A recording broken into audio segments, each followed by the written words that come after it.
Good morning students, how are you all? I hope you all are doing good at your home. So student, today the subject is English and as you all know कि हमने हमारा chapter के reading question complete कर लिया था और हमने question answers भी कर लिए थे, बट उसका एक क्वेश्चन हमारा 5th क्वेश्चन रह गया था. And now we will continue our question number 5th and after that we will do play with words and our chapter will be completed. Okay, so the question number 5th is, explain the statement, I am truly the son of Chartier. The answer is, Karna said that I am truly the son of a Chartier means because he was brought up by him. उसका ये बात कहने का मतलब ये था कि मैं उनके द्वारा बड़ा किया गया हूँ, तो इसीलिए मैं उनका ही बेटा हूँ. सो प्ले विद वर्ड्स की एक्सरसाइज में हम क्या करेंगे? Write the meaning of the given idioms and phrases and make sentences with them. आपको क्या करना है? आपको इन जो मीनिंग दिया गया है या जो आपको idioms और phrases दिए गए हैं उसके साथ आपको sentences बनाने हैं. जैसे the first one is to face the music. इसका मीनिंग क्या होता है? हम क्या करेंगे? इस एक्सरसाइज को हम नोटबुक में ही करेंगे. पहले हम ये स्टेटमेंट उतार लेंगे, उसके बाद हम क्वेश्चन फर्स्ट, फिर उसके बाद हम एक इसकी स्टेटमेंट लिखेंगे क्वेश्चन 1 नंबर पे टू फेस द म्यूजिक. उसके नीचे नेक्स्ट लाइन में हम लिखेंगे meaning to accept criticism for something you have done. कोई ऐसी चीज मानना जिसके लिए आपको जो आपने किया है और वो चीज गलत है. ओके, और इसका यूज क्या आएगा? My friends did not help me, I had to face the music alone. कि मेरे दोस्तों ने मेरी मदद नहीं की, इसलिए मुझे अकेले को ही वो चीज झेलनी पड़ी. ऐसे ही हम सेकेंड वर्ड लिखेंगे turn over a new leaf. इसका मीनिंग क्या होगा? ये लिखने के बाद सेकेंड, उसके नीचे लिखेंगे meaning to change your way of living to become a better person. आप क्या करते हो? आप अपने रहने का ढंग बदल लेते हो क्योंकि आपको एक बेटर पर्सन बनना है. Okay, use. अब हम इसका लिखेंगे use.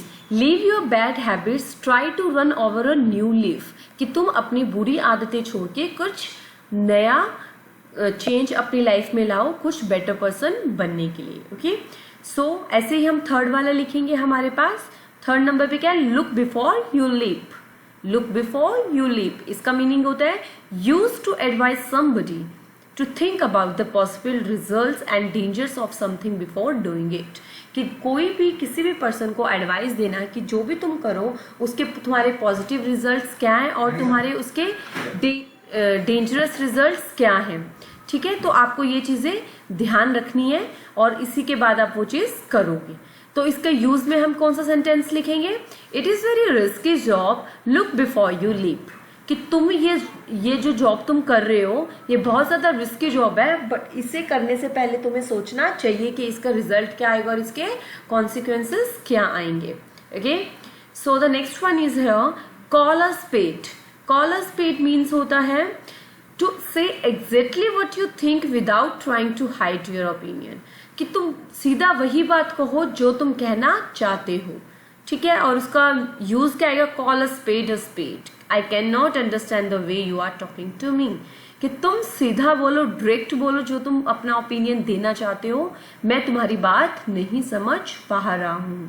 And the next one is and the last one is here to be under one's thumb. To be under one's thumb. Completely controlled by somebody. जब हम किसी को कंप्लीटली कंट्रोल कर लेते हैं उसको हम क्या बोलते हैं?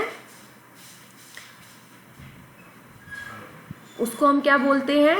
किसी पर्सन को कंप्लीटली कंट्रोल कर लेना उसको हम बोलते हैं to be under one's thumb. And इसका यूज क्या आएगा?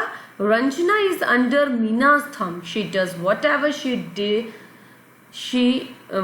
She says to her. Says आएगा यहाँ पे, क्या आएगा? SAYS, सेज टू हर, जो उसने उसे कहा. ठीक है, फिर अब हम बी पार्ट करेंगे इसका. That is use suffix to form given words into noun and adjectives.